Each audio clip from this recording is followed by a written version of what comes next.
What's up, dudes?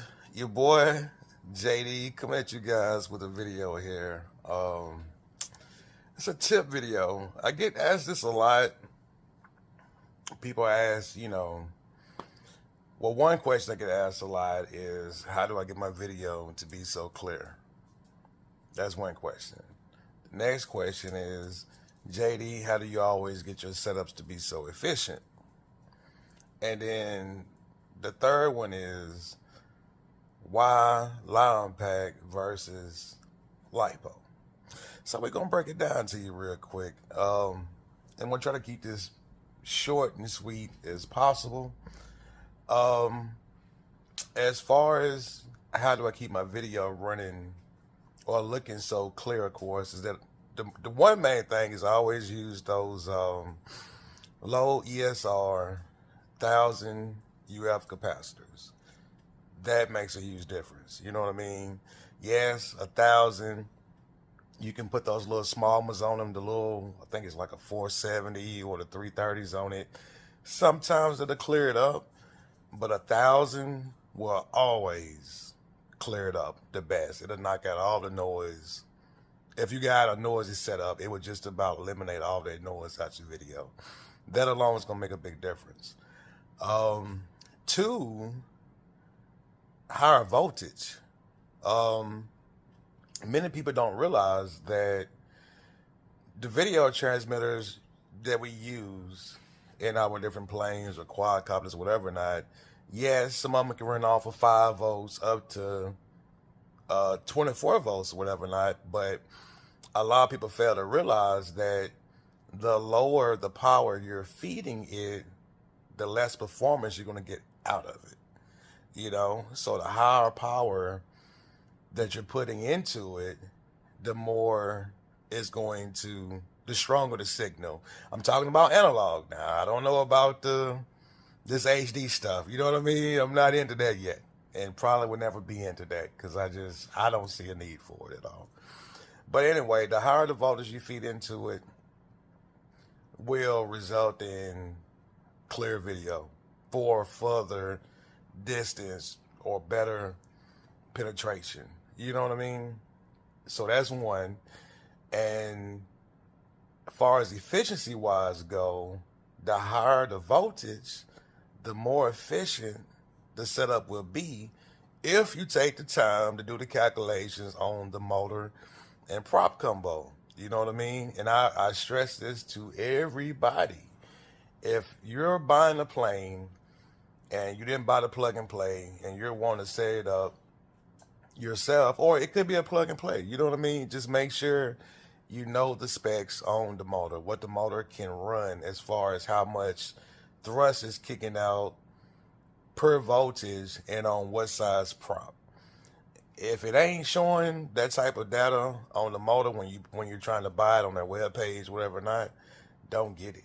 You know what I mean? Or sometimes what you can do, because there are some motors out there that doesn't have a data sheet to come along with them, but you can find somebody online that will have a actual thrust gauge machine or reader, however you want to call it. They'll have an actual machine that they can hook the motor up to, and it'll calculate, how much thrust is pushing and this and that. If you can't get that kind of data off of the motor, don't buy it, because it's going to be a toss up in the air. You don't know what you're going to get. You know what I mean? So those are the main things. But I want to show you guys something here real quick too. And this kind of explains why I use Lion Packs versus Lipos. And yes, I know I could have done this on a computer, but I didn't want to, y'all. I just didn't even feel like firing it up, having to deal with none of this stuff. I just want to do this as simple as possible. But as you can see here, what we got here on this little self-made chart I made, you got the full charge voltage. Up is always going to be the top number for the category. 6 says fully charged, 4.20 volts. We're not talking about the high voltage batteries and all that stuff. That's for quadcopters, you know what I mean? We're talking about just standard 420 per cell being max charge. So max charge on a 6S LiPo is 25.2 volts.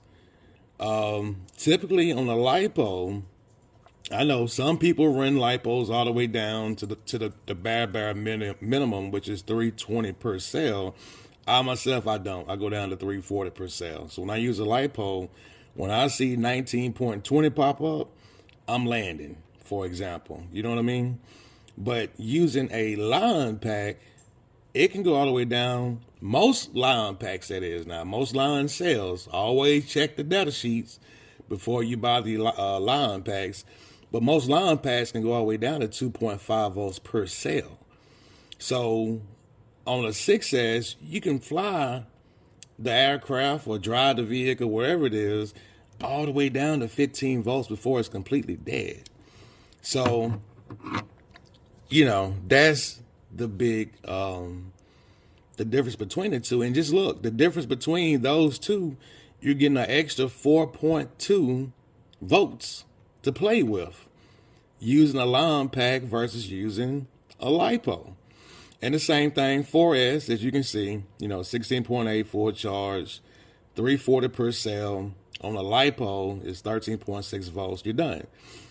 Line pack, 2.5 volts being the absolute minimum, in which with a line pack, I do sometimes, I run them suckers all the way down to the bare minimum, especially when doing any kind of endurance flight.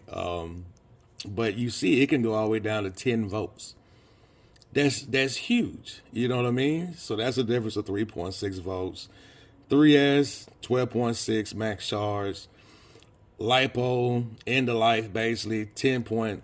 Because you, like I said again, if you run it down to 3.20 per cell, the cells are usually going to be cooking hot on a LiPo. On a line pack, I've done it before.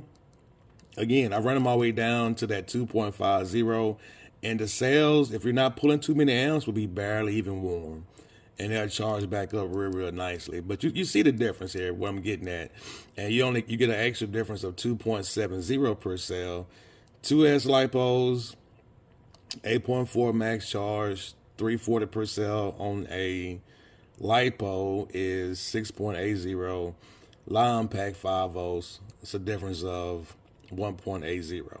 Okay, so keep all this in mind if you're using an analog video transmitter.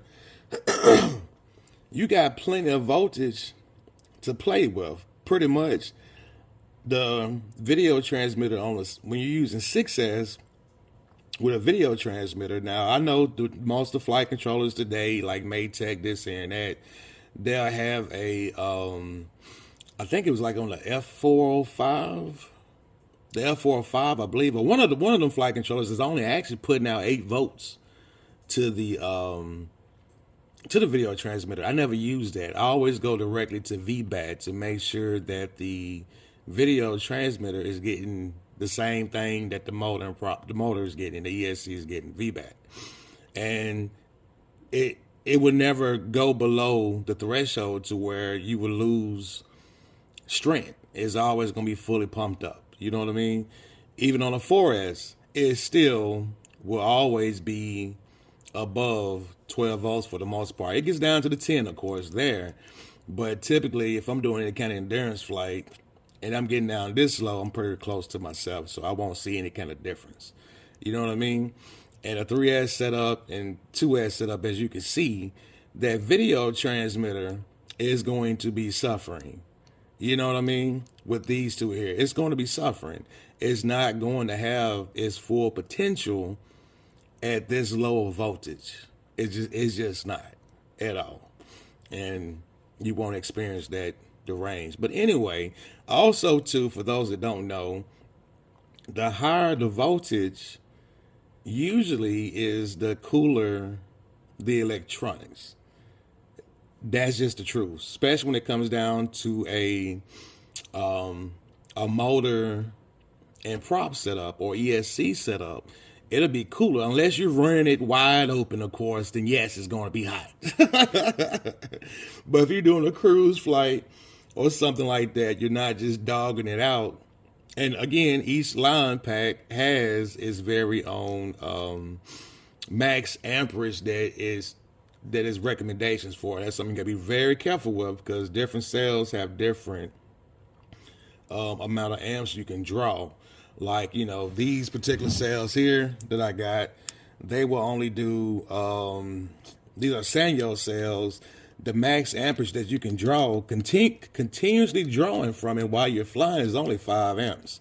That's it. Any more than 5 amps is going to kill the voltage off of it. It's not going to be worthwhile even flying an aircraft if it's pulling more than 5 amps to keep it going. That's just not where it's at. These here, these lovely LG cells, these here can do a constant 14.4 amps. So, you know, these here are perfect for something that's pulling a lot of amps. And they got some that does even higher amps than these. You know what I mean? So it's all up to you and what you pick out, you know. But you always, again, you got to look at the specs on this stuff before you just buy it. Because if you ain't paying attention to the specs, you're going to end up with a mess. Your cells going to burn up because you're pulling too many amps from them. Or if you're flying, doing any kind of range flight and stuff, you know, it can go bad. So it's a lot of different things to account for when you're building a plane. And this is why most of all of my planes, I try to use the max voltage possible for the setup if the plane will hold it. You know what I mean? If it's not going to go over the recommendation weight of the plane, so on and so forth. You know, I look at all that stuff and I take it into account. Today I do. Back in the day I didn't. You know, with the fin wing penguin, for example, that I had, I used to run two 8,000 milliamp cells in it, 4S cells, to give me a total of 16,000 milliamps. And it was crazy overweight for the plane, but the plane still would carry because it had a huge wingspan on it. You know what I mean? But today, if I had that plane still, for example, I wouldn't do that. I would have just put a 6S setup on that plane and ran lesser milliamps and got more range out of it because it would have been running at a lower amperage. You know, and that's something else too. Like I said, you know, the higher the voltage usually, the lower the amps that the setup would draw if you pick the right motor and prop combination for it. You know, it all makes sense to you once you start building these planes and setting stuff up. Again, that guy right there, the Mars, that is a living testimony for it right there. You know, 6S, 5,000 milliamps, and it can fly the duration of flight time is longer than any other plane I got or had in the past. Can't nothing touch this Mars right now off of 5,000 milliamps now. The Dragon, Reptile Dragon, I was flying it on 4S, 10,000 milliamps, and it could do, give or take, what was it, right at 40, I think it was about 45 miles round trip or something like that. Pretty close to it. This guy, off of 5,000 milliamps alone in this plane, it can cover a solid 55 miles round trip flight. Okay? That's nuts. But it all boils down again, motor prop combo, how much voltage you're running, so on and so forth, you know? So it's up to you guys to take the time, think about the role of the plane. You know, in my case, you know, I got a fleet. Different planes I have different roles for. Some are meant to just cruise. Some are meant to carry heavy payloads. Some are for endurance flights. Some are for long range flights, you know.